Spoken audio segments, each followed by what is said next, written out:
Hi everyone. In today's video, we are going to talk about another set of interesting plants. After we covered pothos or money plants yesterday, this is another variety of plants that is equally easy to grow, and they are both of the same family, the Araceae family. These are syngoniums, or they are also called arrowhead plants. Okay, now syngoniums are native to the tropical rainforests in southern Mexico, West Indies, and Central and South America. And they are a genus of flowering plants. And as I told you, they are in the family of Araceae and in the subfamily of aroids. Okay, and like most other aroids, these syngoniums do have calcium oxalate. So these are not pet friendly, or if you have babies or pets at home, do avoid these plants or keep them away, put them in a hanging basket, etc. Now going back to these plants, the reason why they are called arrowheads I think are pretty clear. If you look at the leaves of these plants, they look like heads of an arrow. So that's why they are called arrowhead plants. Very interestingly, syngoniums leaves change their shape as they mature. For instance, when they start off with this arrowhead pattern. I think I can show you better in this one, native plant. I think this one is a syngonium, either an auretum, or I feel it is a syngonium neglectum. This was something that my friend Rashmi gave me. It was growing in the wild. She was able to get it for me. If you see the juvenile leaf, it looks like an arrowhead, right? It starts off this way. The young leaf starts off in this shape. Then you slowly see as the leaf develops, it gets these lobes. It is even more pronounced if you see in some of these. So if you see this, you can see how these lobes are well defined separately. Looks so different. It looks as if it's a different plant altogether. Look at this juvenile, which is completely together, and then this with these lobes which are different. Okay, and as this plant becomes even more mature, these can become multiple leaflets, and sometimes you could have 5 such lobes, and that's why sometimes this plant is also referred to as the 5 fingers plant. The reason I wanted to cover it after we covered the money plant is because their treatment or the care requirements are very similar. Syngoniums, like money plants, can tolerate a range of light conditions. They are very popular as indoor plants, but if you really want them to thrive, you do need to give them some bright light.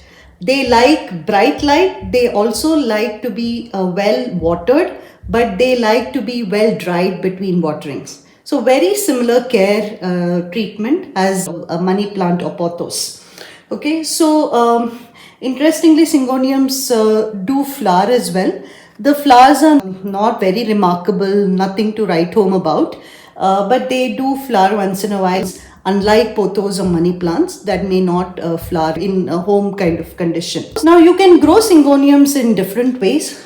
In this, I have an assorted pot. If you see a whole bunch of different varieties that I have. These are the regular podophyllum varieties. So if you see the houseplant syngoniums, they all belong to the podophyllum family or cultivars.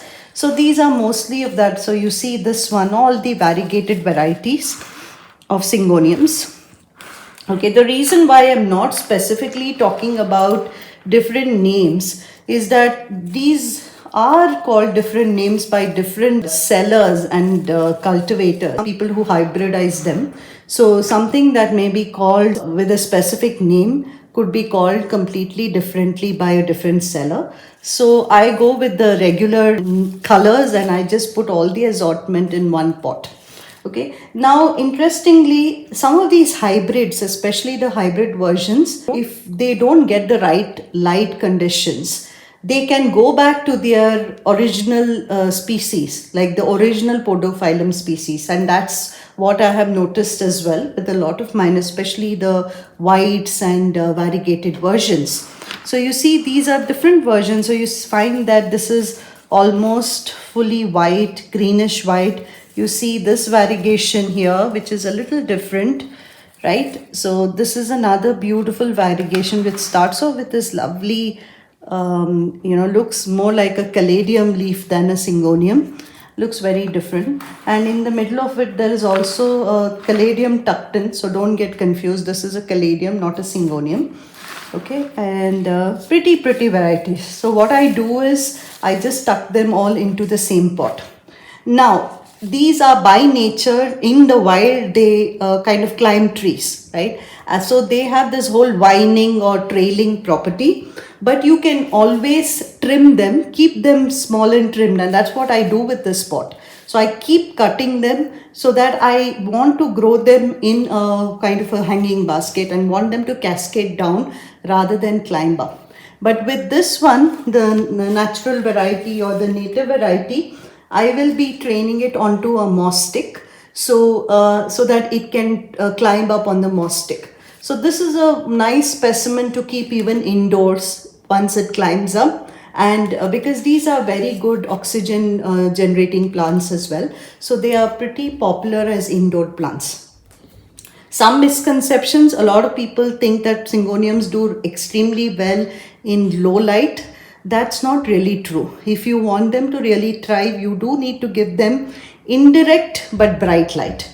Water conditions: water them very deeply and thoroughly, but don't overwater them and let them dry between waterings. From a fertilizing standpoint, do fertilize them once every month or so with regular organic fertilizer. You can even use a seaweed extract into fertilizer. Or use a regular NPK, which is your slow release fertilizer. These are some things that you can do with this. In terms of pests, there are multiple pests that can affect it, but most of those are associated with your watering patterns.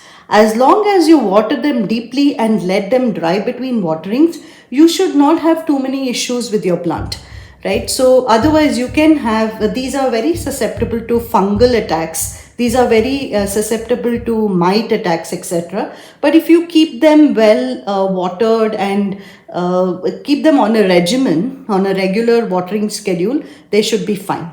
Okay, they are that way pretty low maintenance plants. I would go back and say, if you know how to look after money plants, you can take care of syngoniums with the same method. Use a similar moss stick, you can keep pruning them, you can keep bushing them, very similar to how you would treat money plants, and these plants will thrive for you. So these are syngoniums for you, very easy plants and very easy for beginners to grow these plants. They come in an assortment of these variegated versions and varieties, and pretty inexpensive as well, right? I mean, they're quite cost effective, so you can always purchase them in nurseries, and even if you lose a couple of plants, it won't pinch you as much because you will have a wonderful collection of syngoniums if you're a beginner. Okay, so thanks, and I hope you can grow these plants in your gardens as well, and keep watching. Thanks so much. Bye.